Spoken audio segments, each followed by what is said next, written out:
बुडाल पेंता बुडाल पेंता जिम्मेदारी आना जिम्मेदारी जाना। आप सभी को तह दिल से जोहार। आज राजस्थान से गांव बस्तर छत्तीसगढ़ 1,500 किलोमीटर दूर से आपने मुझे दिल से आमंत्रित किया और मुझे एक सौभाग्य मिला। और आप सबका जो प्रेम, आप सबका जो स्नेह, आप सबके अंदर एक अपनत्व की भावना ने हमारा दिल जीत लिया। आज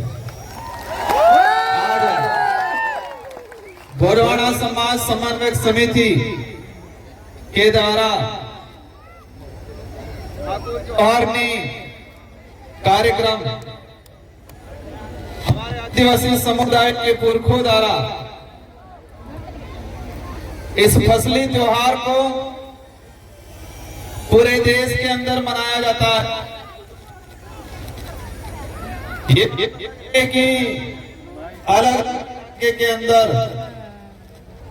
अलग अलग प्रकार अलग अलग नाम से संबोधित किया, लेकिन ये तो फसली त्योहार इसके बारे में जैसे मैंने समझा, मेरे इलाके के अंदर हम भील समूह से आते हैं, आदिवासी समाज का डीएनए, और ये आदिवासी समाज का डीएनए होने की वजह से आदिवासी, और यही आदिवासियत आज आपके बीच में खींच साथियों, मंच पे विराजमान हमारे समस्त आदिवासी समुदाय के समस्त सामाजिक संगठनों के पदाधिकारी और हमारे बीच में यहाँ के स्थानीय सांसद महोदय, स्थानीय विधायक महोदय भी आए थे, उनका भी मेरी ओर से तहे दिल से सेवा जोहार करना चाहूंगा। साथियों, आप सबके दिमाग में कई प्रकार के सवाल होंगे। कई दिनों से प्रचार प्रसार चल रहा था कि राजस्थान से राजकुमार और सांसद है वो यहां पर आ रहे हैं। मुझे इस काबिल बनाने के लिए बांसवाड़ा डूंगरपुर राजस्थान की जनता ने रात दिन मेहनत करके मुझे सांसद बना के दिल्ली के अंदर भेजा और ये उम्मीद की है कि उस क्षेत्र का तो प्रतिनिधित्व करना है, लेकिन पूरे देश के आदिवासी दलित पिछड़ों का भी प्रतिनिधित्व दिल्ली में करना है। ये जिम्मेदारी मुझे दी गई है और उसी अपनत्व की वजह से आज आपने मुझे आमंत्रित किया। साथियों, मैं इस इलाके में पहले आया था, एक बार विधायक था तो, और मैं मेरे पूर्व विधानसभा क्षेत्र की जनता को भी धन्यवाद देना चाहता हूं, जिस जनता ने मुझे 2 बार विधायक बनाया और वो भी राजस्थान के अंदर हाईएस्ट मतों से जिता के भेजा, और अब कितनी बार मुझे सांसद बनने का अवसर मिला। 2 बार विधायक, 1 बार सांसद बना, जनता ने बनाया। अगर मैं आदिवासी समाज का सर्टिफिकेट नहीं लगाता तो शायद मुझे सांसद बनने का, विधायक बनने का अवसर नहीं मिलता। मेरे पास कितनी भी बड़ी ताकत होती, भले धन बल होता, बाहुबल होता, कुछ होता, लेकिन मेरे पास आदिवासी समाज का सर्टिफिकेट नहीं होता तो मुझे सांसद बनने का अवसर नहीं मिलता, और मैं सांसद नहीं बनता तो शायद आप मुझे यहाँ पर बुला के आमंत्रित करके मान सम्मान नहीं देते। साथियों, आज ये कार्यक्रम है ठाकुर जोहारनी, हमारे पूर्वजों को, हमारे पितृ देवताओं को हम पूछ के नई जो फसल तैयार होती है, इसके बाद हम लोग हमारे अन्य गतिविधि और उस फसल का हम हमारे जीवन में खान पान में उपयोग में लेते हैं। मैं पूर्व वक्ताओं का भाषण सुन रहा था और कल से आए तब से मैं यहाँ के लोगों की मनोस्थिति, यहाँ की वर्तमान जो परिस्थितियां हैं इन सारे के बारे में समझ रहा था। साथियों, हमारा देश को विदेश में जब पहचाना जाता है, इस देश के प्रधानमंत्री महोदय हो या हमारे देश के राष्ट्रपति महोदय हो, कभी भी विदेश में जाते हैं तो जो मंच पे बुलाया जाता है, मंच पे बुलाने से पहले क्या कहा जाता है कि ये उस देश के प्रधानमंत्री या राष्ट्रपति महोदय है जिस देश को महान कहा जाता है। क्या संबोधन दिया जाता है कि ये इस देश के प्रधानमंत्री या उस देश के राष्ट्रपति महोदय है जिस देश को महान कहा जाता है। उस देश में अतिथि देवो भव कहा जाता है, मतलब मेहमान भगवान के बराबर होता है ये कहा जाता है। उस देश से हम ये आ रहे हैं, ये संबोधन दिया जाता है। ये संबोधन दिया जाता है कि भारत देश में विविधता होने के बावजूद, अनेक धर्म, अनेक संस्कृति, अनेक जातियां होने के बावजूद भारत देश के अंदर एकता है, ये परिचय देके हमारे यहाँ के प्रधानमंत्री महोदय को विदेश में संबोधित किया जाता है। साथियों, अतिथि देवो भव हम सरकारी कार्यालयों में देखते हैं, हम सरकारी गाड़ियों के पीछे देखते हैं, सरकार के बड़े बड़े पोस्टरों में लिखा रहता है अतिथि देवो भव।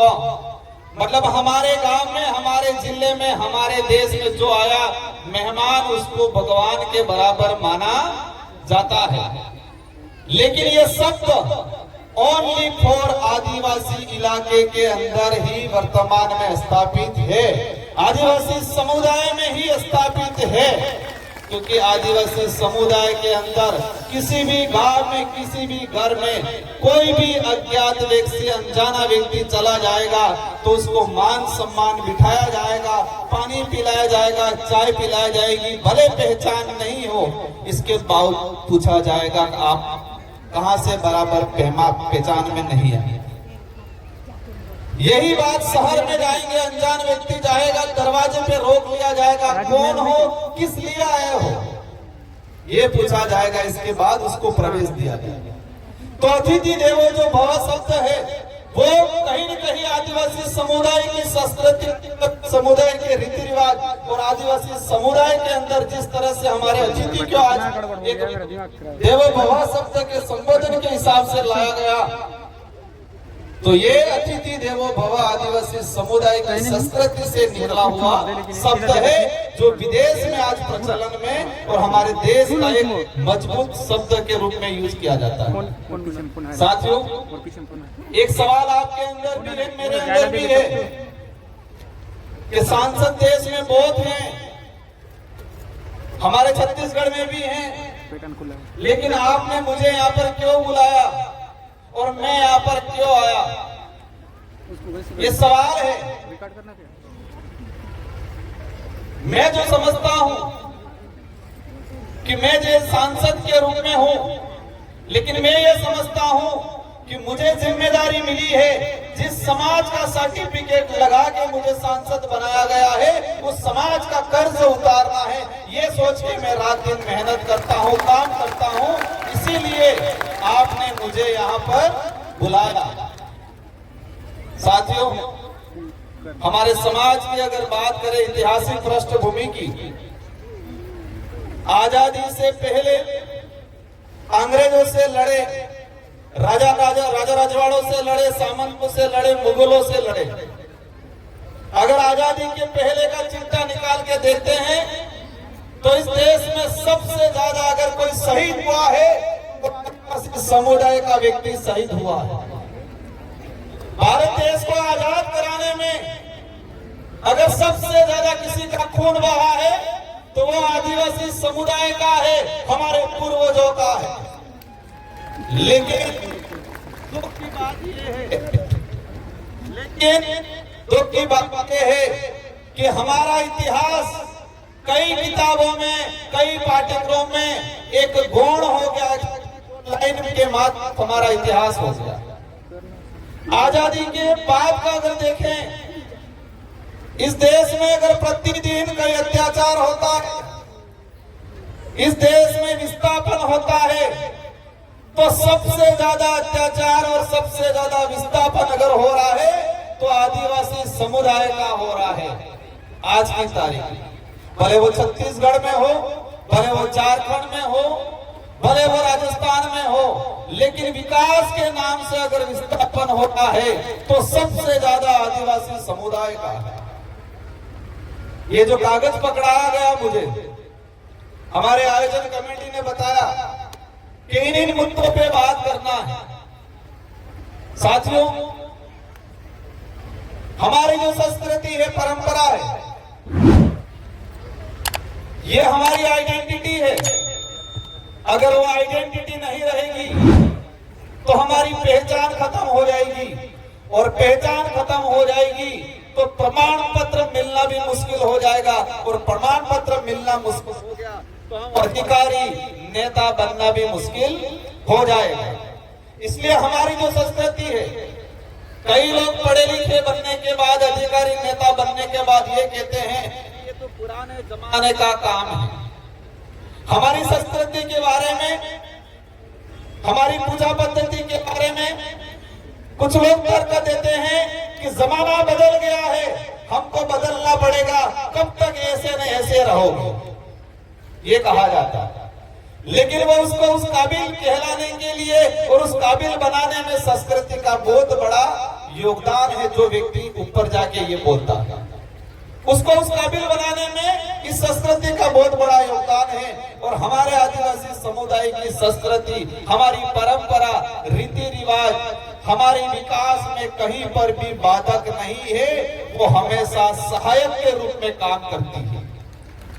हमारी संस्कृति हमारे विकास में सहायक है, न कि बाधक है। बाधक नहीं है, सहायक है। साथियों, इस देश दुनिया में जो माहौल बना है वर्तमान, और छत्तीसगढ़ इतना सुंदर इलाका है, भौगोलिक दृष्टि से स्वच्छ है, यहाँ के लोगों का जो व्यवहार है, हमारे समुदाय के अंदर जो प्रेम भावना है, वो अन्य इलाकों से सबसे बढ़िया हमारे यहाँ के लोगों का दिल है, मन साफ है। एक सुंदर छत्तीसगढ़ को पूरे देश में अलग नजरिए से देखा जा रहा है। आज मुझे दुख है इस बात का, एक सुंदर छत्तीसगढ़ जो भौगोलिक दृष्टि से, सांस्कृतिक दृष्टि से, यहाँ के लोगों का व्यवहार, यहाँ के लोगों का प्रेम भाव पूरे देश बेस्ट, लेकिन छत्तीसगढ़ को पूरे देश में वर्तमान में एक अलग नजरिए से देखा जाता है। देश की राजधानी में कोई न्यूज छपती है, या हमारे राजस्थान में, प्रदेश में कहीं भी छत्तीसगढ़ के बारे में सबसे पहले अगर कोई बात आती है तो कोई भी न्यूज छपती है तो एक ही बात बोली जाती है उस न्यूज में। क्या बोला जाता है कि नक्सलाइट इलाका। आज मैं छत्तीसगढ़ आया तो जो आदिवासी समुदाय के विरोधी जो विचारधारा के लोग हैं वो राजस्थान में भी कह रहे हैं कि राजकुमार रोड नक्सलाइट इलाके में गया है। राजस्थान या किसी भी देश के कोने में ये किसी भी न्यूज़पेपर में आज तक ये नहीं छपा कि छत्तीसगढ़ भौगोलिक दृष्टि से सबसे सुंदर है, वहां पर आदिवासी समुदाय रहता है और आदिवासी समुदाय की एक विशेष पहचान है, एक शानदार कल्चर है। ये कहीं नहीं बताया जाता, बस यही बताया जाता है कि छत्तीसगढ़ खराब है, एक कलंक लगा दिया है। मैं पिछली बार आया था जब विधायक था, मैंने सुना 11-12 साल की बच्ची को नक्सलाइट के मारा गया। इस बिंदु में भी लिखा है कि आदिवासी समुदाय को कुछ लोग प्रशासन के सहयोग से इनको बदनाम करके नक्सलाइट का धब्बा लगा के उनको मार दिया जाता है। पिछले इन 8 महीनों के अंदर छत्तीसगढ़ में 150 के आसपास लोगों को मारा गया है नक्सलाइट के नाम से। मैं ये नहीं कह रहा हूं कि सारे के सारे निर्दोष थे, हैं कुछ लोग गलत, लेकिन इसमें कई ऐसे लोग हैं जो बेचारे निर्दोष हैं। हो रहा है कि नहीं हो रहा है? हो रहा है। ये किस लिए हो रहा है? यहाँ पर मैंने एक चीज देखा, इस इलाके के अंदर कई इलाका ऐसा है जहां पर आदिवासियों की स्थिति कैसी है वो नहीं पता है। आदिवासियों को एजुकेशन मिल रहा है कि नहीं मिल रहा है वो नहीं पता है। आदिवासियों के गांवों तक सड़क जा रही है वो नहीं पता है। और कई इलाका ऐसा है कि उन इलाकों के अंदर आदिवासी समुदाय के आधार कार्ड भी नहीं बने हैं, वोटर आईडी भी नहीं बने हैं। लेकिन दूसरी ओर छत्तीसगढ़ के एक एक पहाड़ में कौन सा मिनरल है, कहां से कोयला निकल रहा है, कहां से आयरन निकल रहा है, कहां से सोना निकल रहा है, ये सारा खंगाल लिया सरकारों ने। लेकिन आदिवासियों की स्थिति के बारे में ज्यादा खंगाला नहीं है। एक एक पहाड़, छत्तीसगढ़ का एक एक इलाके की एक एक मिनरल्स के बारे में सरकार के पास रिपोर्ट है कि इस इलाके में ये आयरन निकलेगा, इस इलाके में सोना निकलेगा, यहाँ पर कोयला निकलेगा, यहाँ पर बॉक्साइट निकलेगा, ये सब आंकड़ा है। लेकिन किस इलाके में आदिवासियों की क्या स्थिति है ये आंकड़ा सरकारों के पास नहीं है। ये सामाजिक कार्यक्रम है, मैं यहाँ पर राजनीतिक बात नहीं करना चाहूंगा, लेकिन इसमें ये जो लिखा हुआ है कि आदिवासी समुदाय का विस्थापन, साथियों मैंने देखा पिछले समय में इस देश के अंदर टाइगर प्रोजेक्ट बनाए। 1972 के अंदर एक लाई सरकार, केंद्र सरकार, और पूरे देश में अभी तक 56 से 57 टाइगर प्रोजेक्ट किए, टाइगर प्रोजेक्ट बनाए, और इसमें से 70 से 80% टाइगर प्रोजेक्ट ओनली फॉर आदिवासी इलाके के अंदर बनाए जा रहे हैं। अब तक टाइगर प्रोजेक्ट के नाम से पूरे देश के अंदर पिछले जो समय निकला उसके अंदर हम निकाल के देखे तो 5,56,000 आदिवासियों को विस्थापित किया गया टाइगर प्रोजेक्ट के नाम से। आपके यहाँ पर भी शायद बीजापुर में टाइगर प्रोजेक्ट प्रस्तावित है। इससे चौंकन करने वाली बात, 1972 से लगा के 2021 तक 2.5 लाख आदिवासी विस्थापित हुए, लेकिन 2021 से 2024 तक मात्र 4 साल के अंदर 3 लाख लोग विस्थापित हुए। 3 लाख लोग विस्थापित किए थे टाइगर प्रोजेक्ट के नाम से। यहाँ पर माइनिंग होता है दबा के। हम देश के विकास में बाधक नहीं हैं, लेकिन जो विकास आदिवासियों का नाश करके किया जाता है वो विकास हमारी नजर में गलत है।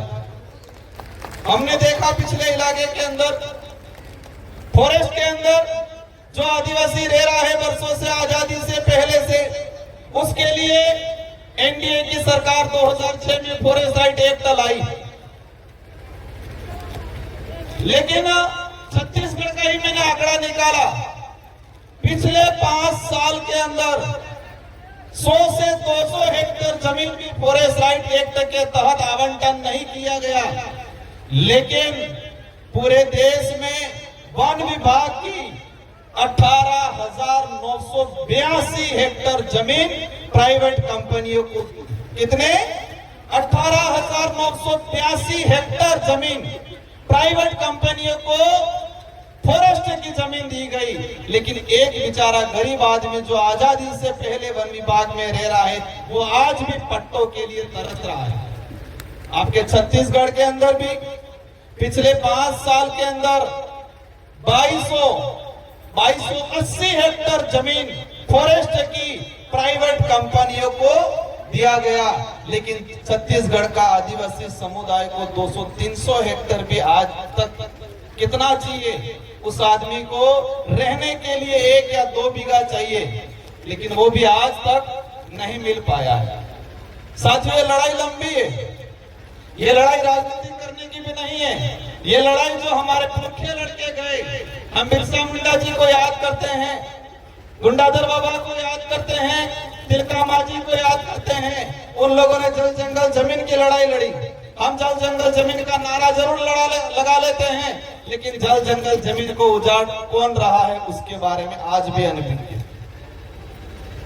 हमने देखा छत्तीसगढ़ के अंदर बड़ी बड़ी कंपनियां आई, आप सभी आंदोलन करते हो क्योंकि आपकी जमीन हड़पी जाती है, आपको विस्थापित होना पड़ा है। एक रिसर्च कंपनी का डाटा आया कि देश के अंदर जो आदिवासी समुदाय है इसमें से 70% आदिवासी अपने जीवन काल में एक बार विस्थापित होता है। अपने जीवन काल में 100-150 साल के अंदर आदिवासी समुदाय एक बार विस्थापित होता है, एक सर्वे रिपोर्ट आया। साथियों, हम विरोध करते हैं, आंदोलन करते हैं, लेकिन हमें यह भी ध्यान रखना है कि छत्तीसगढ़ इलाके के अंदर जो माइनिंग कंपनियां हैं, बड़ी बड़ी कंपनियां हैं, उस कंपनियों से चुनाव के दौरान इलेक्ट्रॉनिक बोर्ड के रूप में कौन पार्टियां चंदा ले रही है उस पे भी जाना पड़ेगा। हमारा बेचारा भोला भाला आदिवासी समुदाय क्या समझेगा इलेक्ट्रॉनिक बोर्ड? चुनाव के दौरान इलेक्ट्रॉनिक बोर्ड लीगली चंदा लिया जाता है। छत्तीसगढ़ के इलाके में माइनिंग करने वाली अधिकतर कंपनियों ने चुनाव के दौरान इलेक्ट्रॉनिक बोर्ड मतलब चंदा दिया, करोड़ों रुपयों में 700-800 करोड़ के आसपास दिया गया। अब ये हमारा भोला भाला समाज कैसे समझेगा? साथियों, नारायणपुर के अंदर थल सेना मैं आया, मुझे जानकारी मैंने न्यूज़पेपर में पढ़ा था। हम सेना का सम्मान करते हैं, जितना आदिवासी समुदाय इस देश की आजादी में लड़ा है, जो शहीद हुआ है, जो आज तक जो शहीद हुए हैं उनसे कई गुना है, हम सम्मान करते हैं। लेकिन आदिवासी समुदाय के अंदर सेना के प्रति गलत भावना लाने का काम वर्तमान में किया जा रहा है। वो भावना कैसे आएगी? क्योंकि आदिवासियों की जमीन पर के अगर सेना के कैंप लगाएंगे, थल सेना को यहाँ पर जो कैंप रेंज लगाया जा रहा है, तो आदिवासी और सेना के बीच में टकराव वाली स्थिति पैदा होगी। पैसा एक्ट में प्रावधान है, शेड्यूल 5 में प्रावधान है कि 5वीं अनुसूची अंतर्गत आदिवासियों की जमीन न सरकार ले सकती है, न ही कोई गैर आदिवासी व्यक्ति ले सकता है। ये किसमें प्रावधान है? शेड्यूल 5 में प्रावधान है। सरकार भी किसी भी परियोजना को लगाने के लिए आदिवासियों की जमीन नहीं ले सकती है जब तक ग्राम सभा इसको सहमति नहीं देती। अब ये अधिकार कैसे ही मिला? 5वीं अनुसूची के अंदर ये अधिकार कैसे मिला हमको? किसी ने दान में दिया क्या? ये हमारे पुरखों ने लड़ा, अंग्रेजों से लोहा लिया, अपनी जान गंवाई। इसके बाद अंग्रेजों ने और संविधान निर्माताओं ने विचार किया कि यह समुदाय हजारों सालों से जल जंगल की जमीन की लड़ाई लड़ता आ रहा है, इसलिए उनको विशेष प्रावधान देना पड़ेगा ताकि आने वाले समय में जल जंगल जमीन नहीं उजाड़ी जाए। इसलिए 5वीं अनुसूची का प्रावधान किया गया। लेकिन आज ये नहीं हो रहा है। पैसा एक्ट की पालना नहीं हो रही है, शेड्यूल 5 के प्रावधानों की पालना नहीं हो रही है। बिना सहमति के हर जगह पे, मैं हसदेव गया था बीच में जब विधायक था, वहां पर जाके देखा फर्जी ग्राम सभा बना दिया गया। सरपंच को, ग्राम पंचायत को पता ही नहीं है, फर्जी ग्राम सभा बना दिया गया। इस तरह की जो गतिविधियां हो रही है, इस मंच पे विराजमान सामाजिक संगठन और सभी पार्टियों के पदाधिकारियों से मेरा अनुरोध है कि हम जिस समाज का सर्टिफिकेट लगा के इस लेवल तक आए हैं, उसका कर्ज अदा करने का आपको काम करना है आने वाले समय में। हम चाहते हैं हमारे देश का विकास हो, हम भी चाहते हैं हमारा देश विश्व में सबसे बड़ी ताकतवर शक्ति बने, लेकिन आदिवासियों को खत्म करके इसको ताकतवर शक्ति नहीं बना सकते हम। साथियों, लंबे समय से हमारे इस इलाके के अंदर देखा गया है फर्जी प्रमाण पत्र वाला। कुछ लोग आदिवासियों से नफरत करते हैं, लेकिन रिजर्वेशन का लाभ लेने के लिए फर्जी प्रमाण पत्र पूरे देश में बनाए जा रहे हैं। आपके बस्तर में भी बनाए जाते हैं, छत्तीसगढ़ में भी बनाए जा रहे हैं, पूरे राज्य में बनाए जा रहे हैं। साथियों, प्रमाण पत्र क्यों मिला हमें? हमारे यहाँ कपाल पे या हमारे पीछे कहीं लिखा नहीं है का आप आदिवासी? कहीं लिखा हुआ है क्या? एक तो डीएनए से पता चलेगा, दूसरा संस्कृति से पता चलेगा, कल्चर से पता चलेगा, पूजा पद्धति से पता चलेगा। लेकिन धीरे धीरे देश के अंदर हम देख रहे हैं कि हमारी संस्कृति पे कलम चढ़ाने का काम हो रहा है, हमारी पूजा पद्धति पे कलम चढ़ाने का काम हो रहा है। और धीरे धीरे हम पढ़े लिखे कई लोग संस्कृति को भूलने की बात भी किया जाता है। साथियों, एक लंबे समय से एक जंग छिड़ी रहती है पूरे देश के अंदर। मैं सांसद बन के गया और मेरी संसद के अंदर बोला कि आदिवासी समुदाय धर्मपूर्वी समुदाय। हमारे संचालक महोदय कहते थे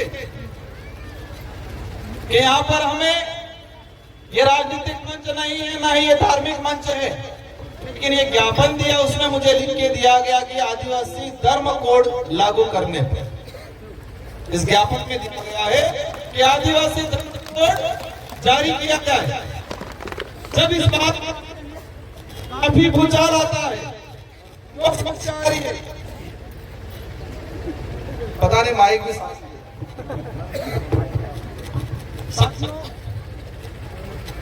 मैं आज वहां इस बस्तर इलाके के अंदर कोंडागांव में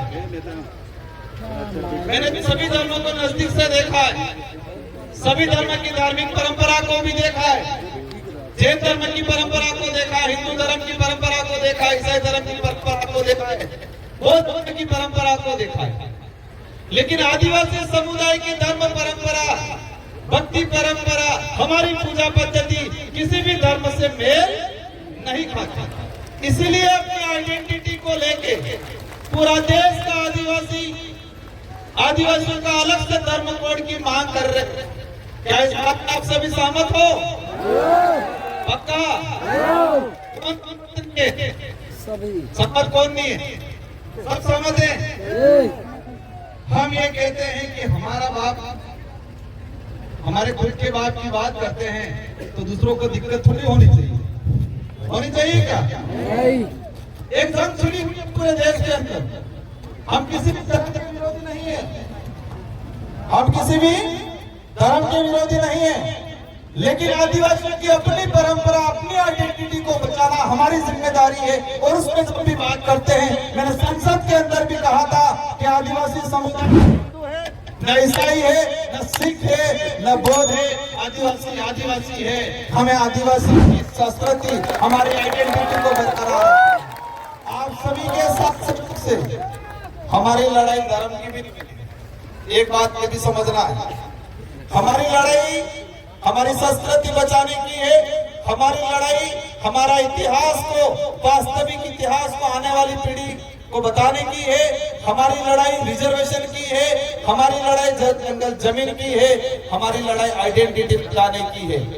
लेकिन धर्म की बात इसलिए बार बार छेड़ी जाती है कि इस देश के अंदर हमने देखा कि आदिवासी समुदाय कई इलाके में ईसाई भी बना हुआ,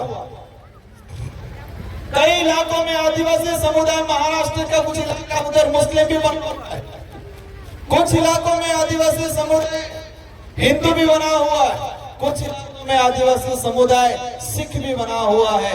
इस देश के प्रत्येक कोने में, हर इलाके में आदिवासी समुदाय है, लेकिन अलग अलग धर्मों में बटा हुआ है। इसी वजह से छत्तीसगढ़ या बस्तर या किसी झारखंड में आदिवासी समुदाय पे अत्याचार होता है तो देश का आदिवासी एक नहीं हो पा रहा है। हम देखते हैं मणिपुर के अंदर भारत का हिस्सा है, मैतेई समुदाय और कुकी समुदाय, दोनों समुदाय आदिवासी है, लेकिन दोनों का धर्म अलग अलग है। और धर्म की लड़ाई वो ऐसे मरे हैं, ऐसे लड़े हैं कि आपस में अपने एक दूसरे को काट रहे हैं। इसलिए हम कहते हैं कि आदिवासियों की अपना अलग से धर्म व्यवस्था होनी चाहिए। किसी को कुछ मानना है माने, हमें कोई दिक्कत नहीं, जिसको जो मानना है। इस देश का संविधान ऐसे हर व्यक्ति को अपने हिसाब से धर्म मानने का देता है। और इस देश का पहला उदाहरण भीमराव अंबेडकर जी, अपन सब जानते हैं, संविधान निर्माता। उन्होंने अक्टूबर 1956 में 4 लाख लोगों के साथ बौद्ध धर्म अपनाया। कौन सा धर्म अपनाया? बौद्ध धर्म। क्योंकि संविधान राइट देता है कि हर व्यक्ति को हिसाब से मानना है, लेकिन यह सच्चाई है कि आदिवासी समुदाय की अपनी धर्म परंपरा, अपनी पूजा पद्धति अनेक धर्मों से और सभी धर्मों से पहले है। जिन धर्मों का निर्माण ही नहीं हुआ उस समय से आदिवासी समुदाय अपनी पूजा पद्धति करते हैं। लेकिन ये देखा गया है कि राजनीतिक लाभ अपने राजनीतिक लाभ लेने के लिए हमारे आदिवासी समुदाय को धर्मों में बांट के राज करना चाहते हैं। साथियों, मैं कई बार बोलता हूं कि आदमी एक तो शरीर से विकलांग होता है, अपने हाथ पैर से। अगर हाथ पैर से विकलांग अपन को दिखता है कि इसका हाथ टूटा हुआ है, इसका पैर टूटा हुआ है, लेकिन इस देश में कुछ विचारधारा ऐसी है जो इंसान को दिमाग से विकलांग बनाने का काम। मेरी बात को समझे होंगे आप? किस देश में कुछ विचारधारा ऐसी है जो हमारे समुदाय के कुछ लोगों को दिमागी रूप से, मानसिक रूप से विकलांग बनाने का काम करते हैं। हम आंखों से अंधा है उसको कह सकते हैं आगे खड्डा है, वो अपनी बात मान लेगा, लेकिन जो दिमाग से अंधा है उसको कहेंगे आगे खड्डा है, से लड़ने के लिए आए। और यही हो रहा है आज। आप जब अधिकारों की बात करोगे, आप जो संस्कृति की बात करोगे, आप आदिवासी धर्म कोड की बात करोगे, सबसे पहले आप जो मानसिक रूप से विकलांग है वो खड़ा रहेगा, आपसे लड़ेगा। यही स्थिति पूरे देश के अंदर बनी हुई। साथियों, रिजर्वेशन की बात करें, हमें ये दिक्कत है आज तक हमारे आदिवासी इलाके के अंदर अनेक कथाएं होती है, भी कराती है, हमें कोई दिक्कत नहीं, लेकिन हम ये आदिवासियों का भला चाहते हो, आदिवासियों का भला चाहते हो तो दूसरी कथाएं लगे नहीं लगे, लेकिन संविधान की कथा भी लगाया करो कभी कि आदिवासियों के क्या क्या अधिकार है वो भी बताने की बात करो। सभी प्रकार की कथाएं होती है, सभी प्रकार के आयोजन होते हैं, लेकिन मेरा एक निवेदन है कि हमें दूसरी कथा लगे नहीं लगे, लेकिन संविधान के संबंधित कथा लगाया करो और इसमें आदिवासियों के क्या अधिकार है वो भी बताने की बात किया है। हम लोग शिक्षा की बात करते हैं। शिक्षा कितने प्रकार की है? 3 प्रकार की शिक्षा है। पहली जो हमें परिवार से और समाज से सीखने को मिलता है। किससे मिलता है? परिवार से, समाज से सीखने को मिलता है, वो पहली शिक्षा है। और दूसरी शिक्षा जो पाठ्यक्रम के माध्यम से नौकरी प्राप्त करने के लिए मिलती है शिक्षा। और तीसरे नंबर की शिक्षा जो किसी पाठ्यक्रम में नहीं पढ़ाई जाती है वो शिक्षा है आपके संवैधानिक कई अधिकार, आपका इतिहास, आपका कल्चर, आपकी आइडेंटिटी, वो शिक्षा भी प्राप्त करने की जरूरत है।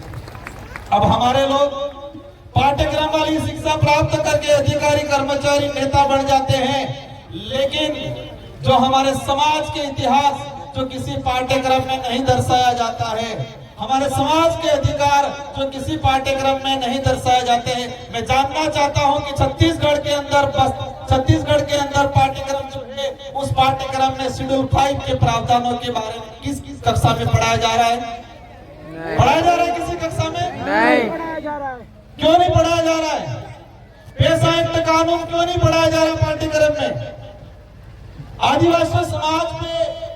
आदिवासी समाज की बहन बेटियों पे इस देश में 100 साल तक स्तन टैक्स लगा है। क्या लगा है? स्तन टैक्स। उसको किसी पाठ्यक्रम में क्यों नहीं पढ़ाया जा रहा है? आप 6000 साल पुरानी बात को पाठ्यक्रम में पढ़ा रहे हो, लेकिन 300 साल 250 साल पहले हमारी बहन बेटियों पे स्तन टैक्स उसके बारे में क्यों नहीं पढ़ाया जा रहा है? आजादी से कुछ समय पहले तिलका मांझी, बिरसा मुंडा के बारे में क्यों नहीं पढ़ाया जा रहा है? मैंने देखा है एनसीईआरटी के अंदर पिछले 10 सालों के अंदर आदिवासी समुदाय के इतिहास के संबंधित, आदिवासी समुदाय के अधिकार के संबंधित अगर कहीं छोटा मोटा भी था उसको भी हटाने का काम किया है। एनसीईआरटी की 12वीं की किताब बिरसा मुंडा का इतिहास लिखा था, बिरसा मुंडा के उपदेश लिखे थे।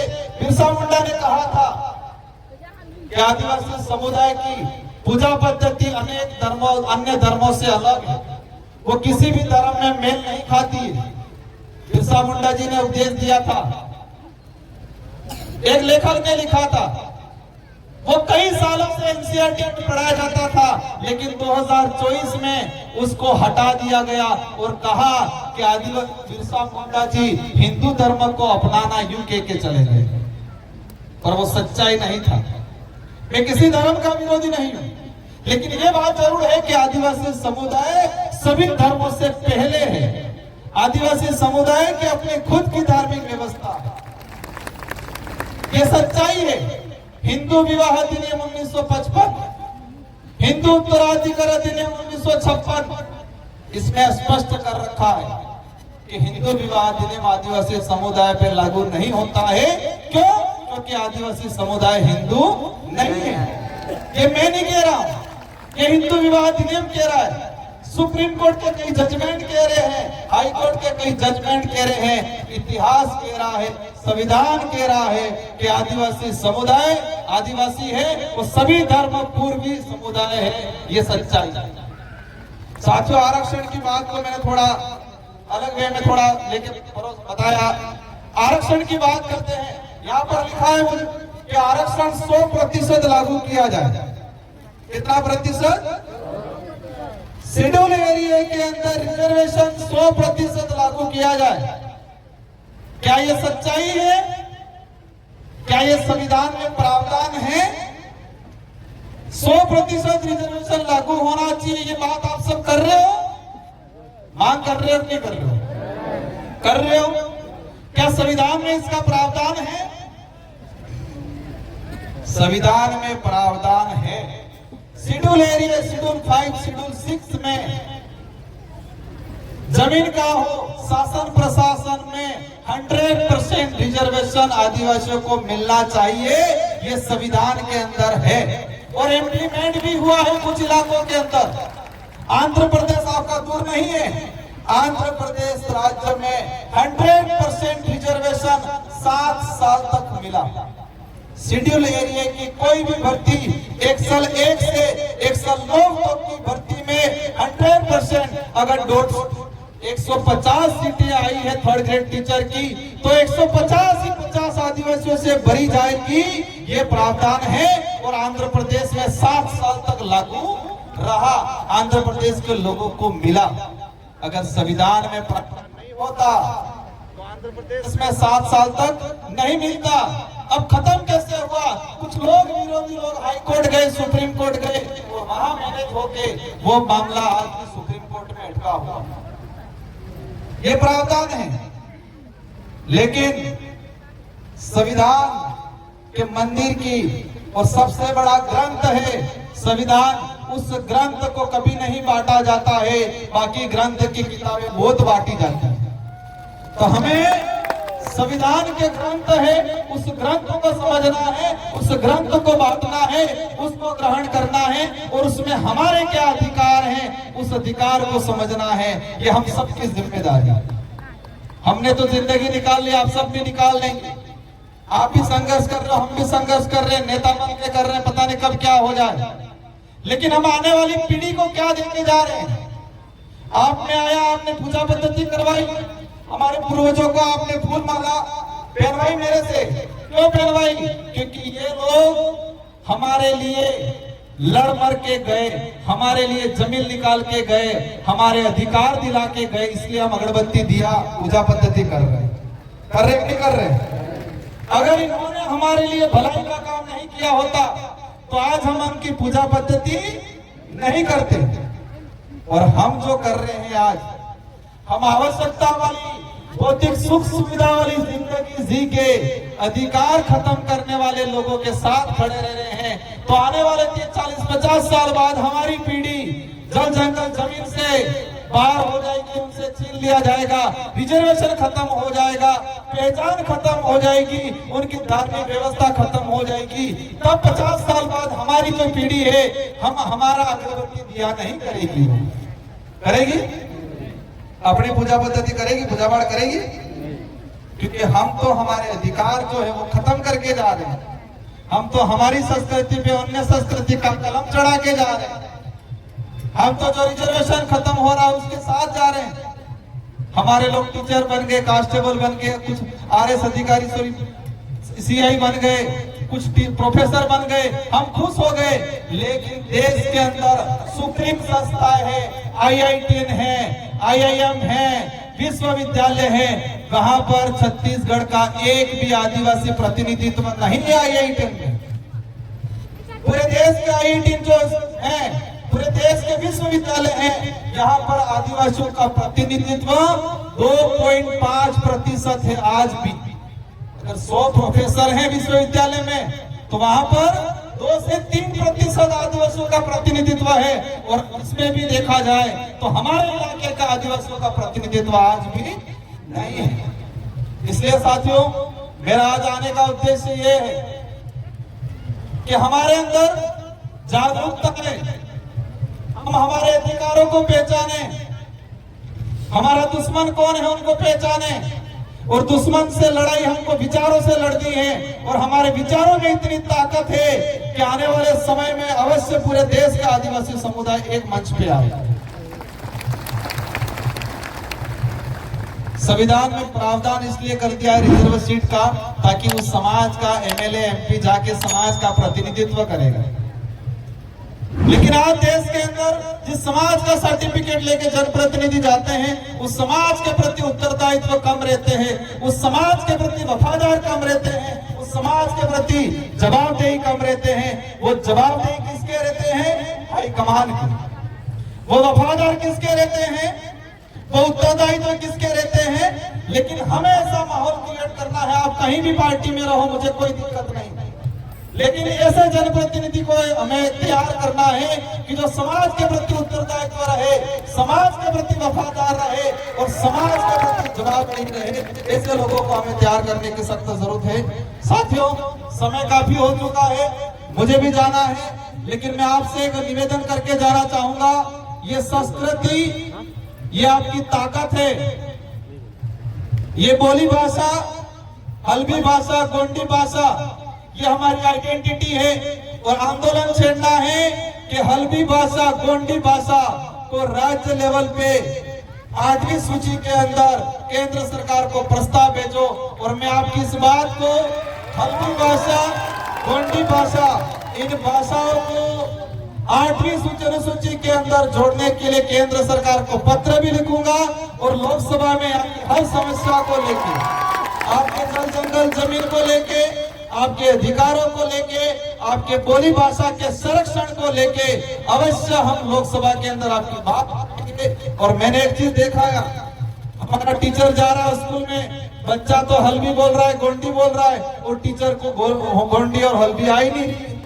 बच्चा क्या पढ़ेगा? बच्चा ड्रॉप आउट हो रहा है। इसलिए सरकार से मांग करनी है, मेरी ओर से भी मदद करूंगा कि जो भी टीचर लगाया जाए, या तो अलग से एक पद क्रिएट किया जाए जो हल्बी या गोंडी भाषा को जानता हो, उस भाषा से संबंधित टीचर लगना चाहिए हमारे आदिवासी इलाके के। या जो भी RPSC आपके यहाँ जो एग्जाम होते हैं, उस एग्जाम में ये किया जाए कि 5% या 10% हल्बी गोंडी भाषा के नंबर होने चाहिए। जिसको गोंडी और हल्बी आती है उसी को 10% नंबर दिया जाए, ये प्रावधान होना चाहिए। तो ही हमारी भाषा बचेगी, और भाषा बचेगी तो हमारी आइडेंटिटी बचेगी। इन्हीं शब्दों के साथ आप सबको दिल से धन्यवाद, आभार। आप सभी से अंत में यही अनुरोध है कि आप हमारे बच्चों को पढ़ाना है, हमारे बच्चों को हमारे हक अधिकार को जानने के लिए कहना है। हमें वास्तविकता की ओर ले जाना है, हमें काल्पनिकता की ओर नहीं जाना है। हमें 300 साल पुराना हमारा समाज का जो इतिहास है उसको समझना है। 6,000 साल पुराने इतिहास को समझेंगे चल जाएगा, लेकिन 500 साल पहले हमारे समुदाय के साथ जो अन्याय हुआ है उसको समझने की जरूरत है। इन्हीं शब्दों के साथ मंचासीन अतिथि, सारे हमारी नागरिक शक्ति, सारी महिलाएं, पुरुषों और सारे हमारे आदिवासी समुदाय के युवा साथियों को धन्यवाद। और एक बात अंत में और कहना चाहूंगा कि हमारे अंदर आदिवासी होनी चाहिए। हम गोंड है, आप उराव हो, आप अन्य समुदाय हो, लेकिन आदिवासियों के नाम से सभी को एक होने की जरूरत है। अगर देश लेवल पे हमें समुदाय को आत्मनिर्भर बनाना है तो इन्हीं शब्दों के साथ आप सबको धन्यवाद। मैं भले राजस्थान से सांसद हूँ, लेकिन छत्तीसगढ़ की, बस्तर की कोई भी बात आएगी, हम लोग राजस्थान के अंदर आंदोलन करेंगे और देश की संसद के अंदर भी आपकी बात को उठाएंगे। इन्हीं शब्दों के साथ आप सबको धन्यवाद, आभार। जय जोहार, जय भारत, जय संविधान।